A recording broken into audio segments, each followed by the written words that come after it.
سالار سکندر امامہ ہاشم کے لیے 9 سال انتظار کرتا ہے، اس کے لیے اللہ سے مانگتا ہے، پھر اس کو پا لیتا ہے پیر کامل میں۔ پیر کامل اس کہانی میں 2 لوگوں کی زندگی کا واقعات بتایا گیا ہے، جس میں امامہ ہاشم ایک قادیانی گھرانے سے تعلق رکھنے والی لڑکی تھی۔ پھر اس نے سنی اسلام کے بارے میں پڑھ کے اور کچھ دوستوں کے ذریعے اسے اسلام پہ محبت ہونے کی وجہ سے وہ اسلام کو ایکسیپٹ کر لیتی ہے۔ ان کے گھر میں پتہ چلتا ہے اور اسے زبردستی اس کے کزن سے شادی کرنے کو تیاری کرتے ہیں۔ امامہ سب سے ہیلپ مانگتی ہے ماں باپ کے ظلم سے بچنے کے لیے، بٹ کوئی امامہ کو مدد نہیں کرتا، کیونکہ اس کے ماں باپ فائنینشلی اسٹرانگ تھے اور سوسائٹی میں انہیں ایک پوزیشن تھا، اس کی وجہ سے کوئی امامہ کو ہیلپ نہیں کرتا تھا۔ امامہ کے پڑوس سالار سکندر رہتا ہے، اسی کہانی کا ہیرو ہے۔ مسلم فیملی سے ہی بلانگ کرنے والا سالار سکندر دیندار نہیں تھا، ہر گناہ میں مبتلا تھا، پیسے والا تھا، انٹیلیجنٹ فیلو تھا، ایڈونچرز کو پسند کرتا تھا۔ ایکسپیریمنٹس کرتے کرتے اس نے کئی بار سوسائڈ اٹیمپٹ کیا تھا۔ ایک مرتبہ امامہ نے اسے سوسائڈ سے بچاتی ہے۔ امامہ ہیلپ کے لیے سالار کے پاس جاتی ہے۔ سالار اس کی ہیلپ کرنے کے لیے تیار ہو جاتا ہے، کیونکہ امامہ اس کی جان بچائی ہوئی تھی۔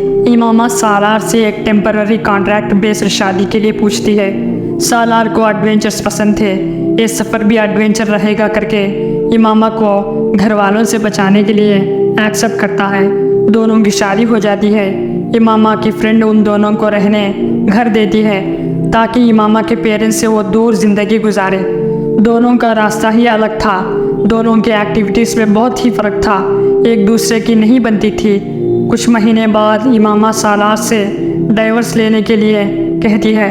سالار ڈائیورس نہیں دیتا اور امامہ کی حرکتوں سے وہ بور ہو گیا تھا، اس لیے اس نے پاکستان چھوڑ کے فردر سٹڈیز کے لیے ابراڈ چلے گیا۔ وہاں اسے ایک دوست ملتا ہے جو کہ بالکل سالار کے لائف اسٹائل سے الگ تھا۔ ان کی دوستی کی وجہ سے سالار چینج ہونے لگا، سالار دل سے قرآن کو پڑھنے لگا۔ پھر سٹڈیز کمپلیٹ ہوتے ہی پاکستان واپس آ جاتا ہے۔ وہ ایک ڈاکٹر سے ملاقات کرتا ہے جو کہ دیندار ہوتا ہے۔ سالار اس کی پوری سچویشن ڈاکٹر کو بتاتا ہے۔ ڈاکٹر نے اسے ایک اسلامک اسکالر کے پاس لے جاتا ہے، وہ بھی ایک ڈاکٹر اور اچھے اسلامک اسکالر رہتے ہیں۔ ان کا نام ڈاکٹر سبت علی ہے، جو کہ وہ اسکالر بہت موٹیویٹڈ ہوتے ہیں۔ ان کی صحبت میں رہ کر سالار سیدھے راستے پر آ جاتا ہے۔ پھر کچھ دن بعد سالار کو امامہ کی یاد آتی ہے، اس سے محبت ہو گئی ہوتی ہے۔ امامہ کو اس کی زندگی میں لانا چاہتا ہے، اس کے لیے رب سے مانگتا ہے، امامہ کی تلاش کرتا ہے۔ یہاں امامہ اس کا نام چینج کر کے آمنہ رکھی ہے۔ فارماسیوٹیکل کمپنی میں ورک کرتی رہتی ہے۔ آمنہ سیدہ اماں کے ساتھ رہتی ہے۔ سیدہ اماں ڈاکٹر سبت علی کی کزن ہے۔ سیدہ اماں آمنہ کو شادی کرنے کے لیے کہتی ہے، اس کے لیے ایک لڑکا بھی ڈھونڈتی ہے، لیکن کچھ کارنوں کی وجہ سے وہ رشتہ ہو نہیں پاتا۔ سیدہ اماں ڈاکٹر سبت علی سے آمنہ کے لیے رشتہ ڈھونڈنے کے لیے کہتی ہے۔ جب ڈاکٹر فیصلہ کرتے ہیں کہ آمنہ کی شادی سالار سے ہو جائے، اس کے بارے میں سالار سے پوچھتے ہیں، بٹ سالار امامہ جو اس کی فرسٹ وائف ہے اس کو بھول نہیں پاتا ہے، لیکن ڈاکٹر کی بات کو پھر مان جاتا ہے۔ جب ان دونوں کا نکاح ہو جاتا ہے، آمنہ یعنی امامہ دلہے کو دیکھ کر حیران ہو جاتی ہے، اس کو پتہ چل جاتا ہے یہ سالار سکندر ہے۔ امامہ سیدہ اماں سے بولتی ہے، یہ تو سالار سکندر میرا پہلا شوہر ہے، یہ تو اچھا انسان نہیں ہے۔ پھر سیدہ اماں ڈاکٹر سبت علی سے اس معاملات کے بارے میں بتاتی ہے۔ ڈاکٹر سبت علی آمنہ سے بات کرتے ہیں اور کہتے ہیں، سالار سکندر بہت نیک انسان ہے، وہ پہلے جیسا نہیں ہے۔ امامہ کہتی ہے، میں اس کے ساتھ رہنا نہیں چاہتی، یہ شرابی ہے، نفسیاتی مریض ہے، بدترین لوگوں میں سے ہے، یہ بدل نہیں سکتا، یہ ہر چیز کا مذاق اڑاتا ہے۔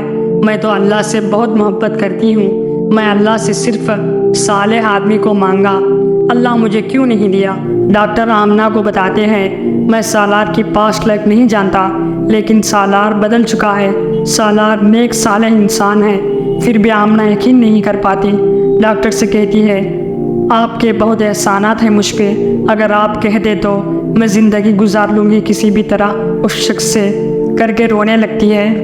پھر ڈاکٹر سالار سے ملتے، ڈاکٹر سالار کو شادی کی مبارک دیتے ہیں۔ آمنہ سالار کو دیکھتی وہ تو بالکل چین نظر آتا ہے۔ پھر ڈاکٹر اور سالار کی باتیں سنتی ہے۔ سالار اللہ کی محبت، نبی کی محبت بتاتے ہوئے دیکھ کے حیران ہوتی ہے۔ سالار کہتا ہے اتنے سال میں نے اللہ سے توبہ کیا، مانگتا رہا، شاید اللہ مجھے معاف نہیں کرا، اگر معاف کرتا تو مجھے آمنہ نہیں امامہ دے دیتا جس کے لیے میں نے 9 سال سے تلاش کر رہا ہوں، شاید ولیوں جیسی عبادت کرتا تو اللہ میرے لیے یہ معجزات کر دیتا۔ سالار آمنہ کو ٹھیک سے نہیں دیکھا کہ وہ امامہ ہے۔ امامہ خواب میں ایک نیک شخص کو خانہ کعبہ کے پاس دیکھتی ہے۔ اس شخص کا چہرہ نظر نہیں آتا، لیکن اس حال میں سالار کو دیکھ کے پتہ کر لیتی ہے یہ ہے وہی انسان۔ پھر آمنہ ڈاکٹر سے کہتی ہے جو اللہ نے میرے لیے منتخب کیا ہے وہ صحیح ہوگا، میں اسی شخص سے زندگی گزاروں گی۔ پھر امامہ اور سالار کھانے کے لیے بیٹھتے ہیں۔ سالار دیکھ کر ایک دم سے شاک ہو جاتا ہے۔ آمنہ یعنی امامہ کو دیکھ کے بہت خوش ہو جاتا ہے۔ پھر دونوں خوشی سے زندگی گزارتے ہیں۔ خانہ کعبہ کے سامنے ایک دوسرے بیٹھے ہوتے ہیں۔ سالار سورہ رحمان کی تلاوت کرتا ہے اور دونوں سکون سے خانہ کعبہ کو دیکھتے رہتے ہیں اور اللہ پاک کی تعریفیں کرتے ہیں جو امامہ کو ان کے گھر والے ذلیل کرے ہوتے ہیں۔